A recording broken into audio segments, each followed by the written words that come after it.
Join us today as we talk about GenCon Day 2.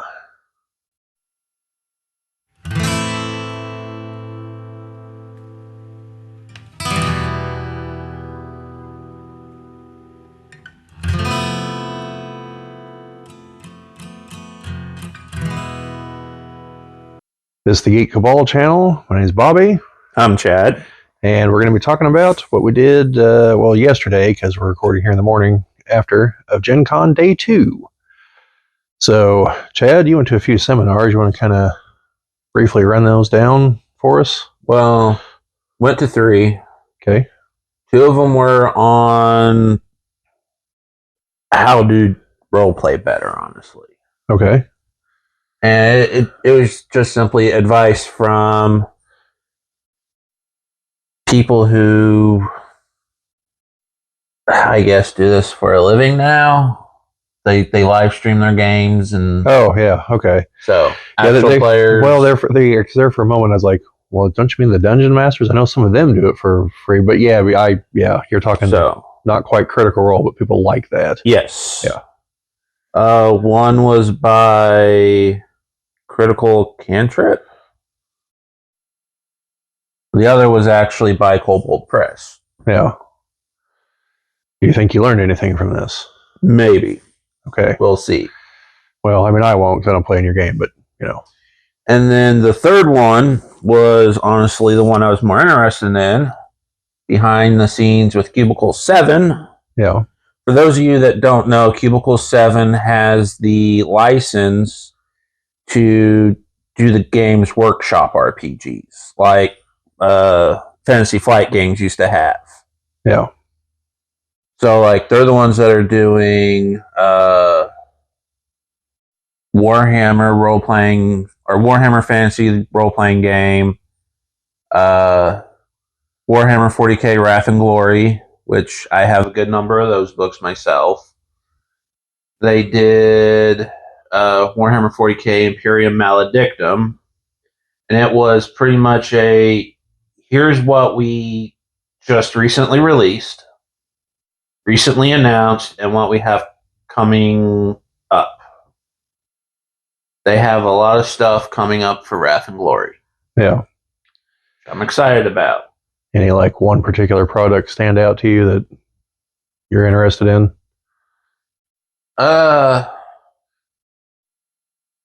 Kinda. Because they've also been doing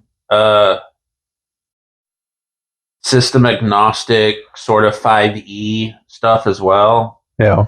And there's one Victoriana that's like Victorian era with magic. Okay. But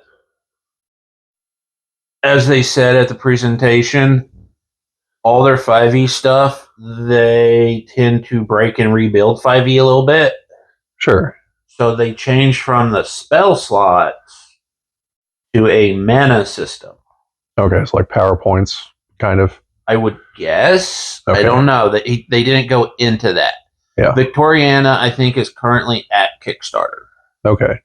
And that's an original IP. That's not anything from Games Workshop. That is an original IP. All the 5e stuff they've done is original IP or original creation. One of their books, which they have for sale at their booth, is a book on what your character does in their downtime. Gotcha.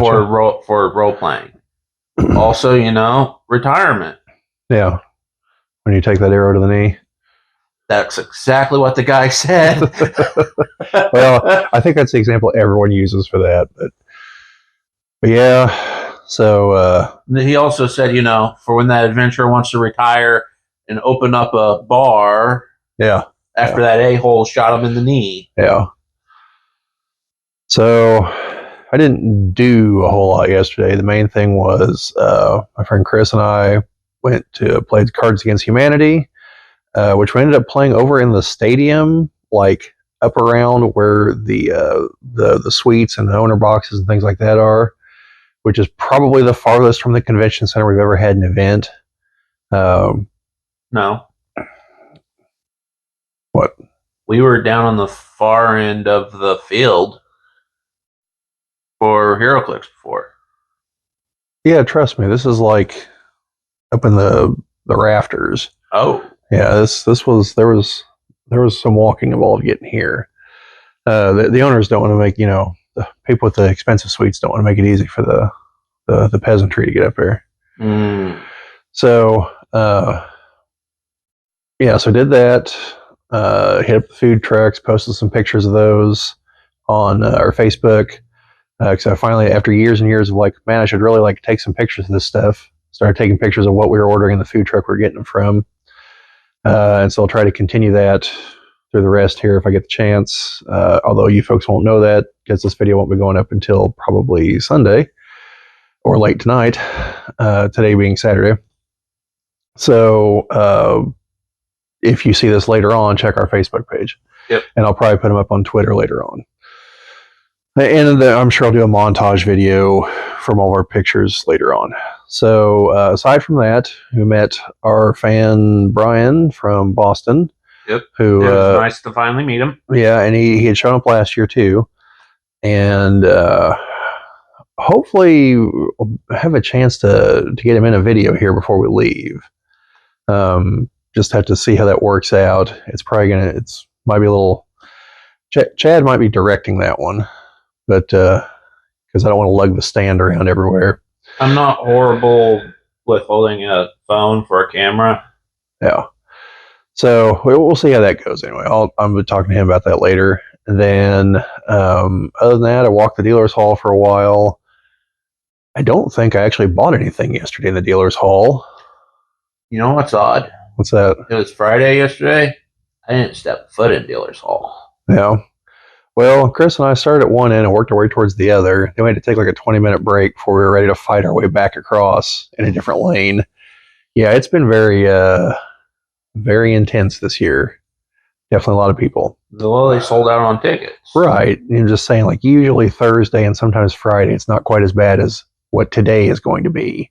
Yeah. Today's usually the worst of the 4 days. Yeah. But today's also going to be the big costume day, so hopefully we get a lot of pictures and some videos and stuff today. And then Brian and I played in a BattleTech tournament, which for the both of us was definitely our first like official level event. And we haven't done a whole lot more, even though I make all these BattleTech videos. They're mainly lore videos. I haven't actually played the game a whole lot. I played the video game versions. I've read through the rules, and I've done the boot camp and the whatever it was called for Alpha Strike. Alpha Strike boot camp. I think it has a different name, but I could be wrong. So I've done those, but it's been a couple of years, and so we initially we were going to be on the same team, but then we realized it's probably best if we split up with a couple of people that have played quite a bit because they had most of the math as far as targeting. Memorized a little bit better, but it was pretty fun. We had to cut out a little bit early. Brian had to take off, and it was an opportune moment for me to break away if I was going too early, and Chris was going to have to come back and get me from downtown. So I really didn't want to be calling him like at 10 o'clock if I could avoid it. So because the thing was supposed to run from 4 to 10, and we lasted till about 7:30. So, but the game wasn't over. But it was pretty clear which side should win as long as like averages held on dice rolls and everything. Because I managed to headshot one guy in like round 2 of combat with the PPC, which just obliterated his mech instantly. So, and then so it was actually caused a bit of an issue, and I'm going to talk about this in a different video a lot more.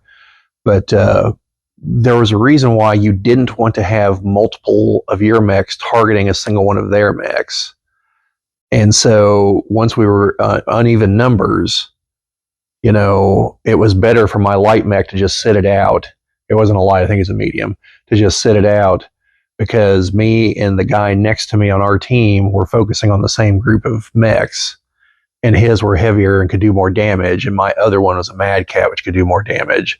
So my one guy just kind of sat there half the time, occasionally soaking up hits from the other guy. So, wait, why didn't you want them firing at the same target? Because of the clan honor system, you call out an opponent, Oh. And so once you do that, if someone else engages with them, it's dishonorable. And so the way they represented that was, oh, so you get hit by an airstrike. So yeah, in the rear arc. So yeah, so yeah, all that means a lot more to BattleTech players, and I'll explain that in a different video. So keep an eye out for that if you're interested. And I got some pictures of that. I didn't have video because I didn't bring the whole setup down there because I don't want to lug it around everywhere. And I have our less compact video stand here. So yeah, so that's most of what I did yesterday. And then today, so go ahead and talk a little here about today before we head out.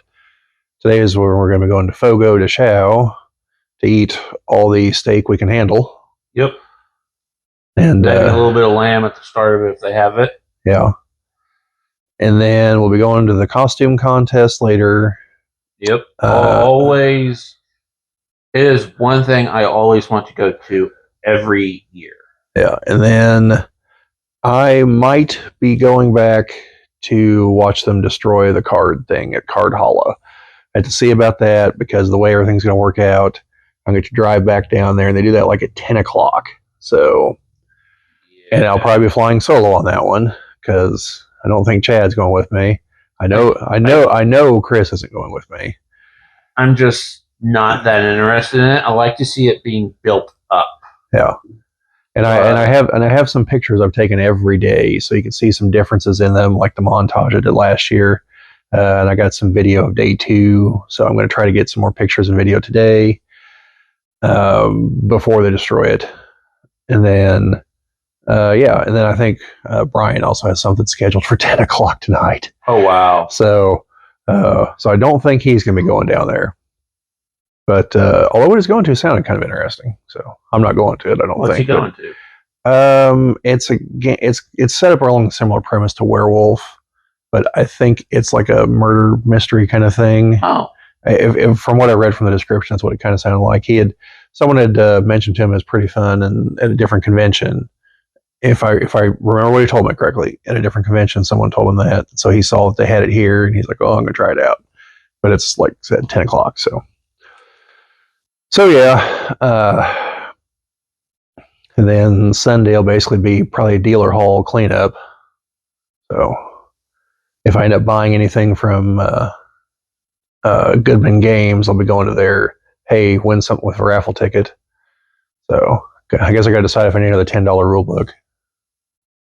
Yes. I have 3, I think. Although I suppose I could get to the point where I have one for everybody in the gaming group if we ever actually play. So yeah, just slowly one GenCon after another. Kind of like if I had really thought ahead and set them aside, see what kind of Dwarven Forge collection I could have just from throughout the years, just the random pieces. Yeah, that'd be something. Which reminds me, I need to go by their booth and get a free piece. So do I. I stopped by and took a look at what they had set up this year. Yeah, and the Stormcast Eternals they have to show like the scatter terrain part. Yeah, they're painted beautifully. Oh yeah, I'm sure that they would definitely do that. And apparently, it's one of the in-office people that painted it. Well, I mean, it wouldn't surprise me. They're the ones who do the paint schemes for the terrain. So I mean, like doing a whole army like what they have painted up, because it's anything that's feathers is brightly colored in multiple colors, and kind of I guess they've used cotton balls or something for basing material to make it look like they're in the clouds. Yeah. It's cool. Well, we'll definitely try to get some pictures and video of that. That'll show up later on in our prior big montage, unless we have a whole lot from one specific booth. But yeah, other than that, we'll do probably, I don't know if it'll be both of us or just me, but somehow we'll be doing a post GenCon video breaking down some of the various things we saw and overheard, and talking about like if there's anything new we heard about coming up, if we got pictures of those. I'll talk a little bit more about the BattleTech game in a separate BattleTech video probably. And like I said, the Dwarven Forge stuff, that might end up getting another video because there's something they I think they announced it a while ago, but they're pushing it right now, and so I want to talk a little bit about that. But yeah, and maybe trying to think of what other booth I might have gone to. Oh, might talk a little bit about the fact that I'm probably not going to get the D&D promos because WizKids shenanigans. But anyway, that's about it. We'll be done in just a minute. I went by the Arena Rex booth. Yeah. Thursday. Yeah. Because I've always liked their miniatures. And the guy there told me something that probably cemented that I'm probably going to buy some of their miniatures. Oh, yeah? The rule set and the cards for playing, like the character information cards, are all free. Oh. You can get it off their website for free. Yeah. And at their booth, they actually had like little booklet of the lore and the rules to play it for free. Okay. So I have that. It's just they're selling all that to get you to buy the miniatures. No, they're giving that away. Yeah. They're giving that out for free. Their miniatures and buy their miniatures. Yeah. But that also means you just need something that's a rough approximation. Sure. And you can play with that rule set. Yeah. Yeah. Well, then again, you're never going to get the weird Arthurian giraffe. Yeah. Miniature that they have that's like long neck, head and tongue of a snake, and body of a leopard type thing, and hooves of a horse. Yeah, it looks cool. All right. Well, if you can at all remember, Chad, you need to remind me there's a question I need to ask him at the Catalyst booth. I'll tell you what it is once we're done. But anyway, I think that's going to be about it because we've got to get going to go eat a whole bunch of meat products at Fogo. So, the usual, like, share, subscribe, all that fun stuff. It's YouTube. Comment down there. You guys going? Did I get the video backwards again, like I apparently did the one for day one? Thank you for the gentleman commenting on that. Backward? What? I was holding up BattleTech stuff, and because of the way we're filming, I didn't notice in the editing that I had it reversed. So anyway, see you folks later.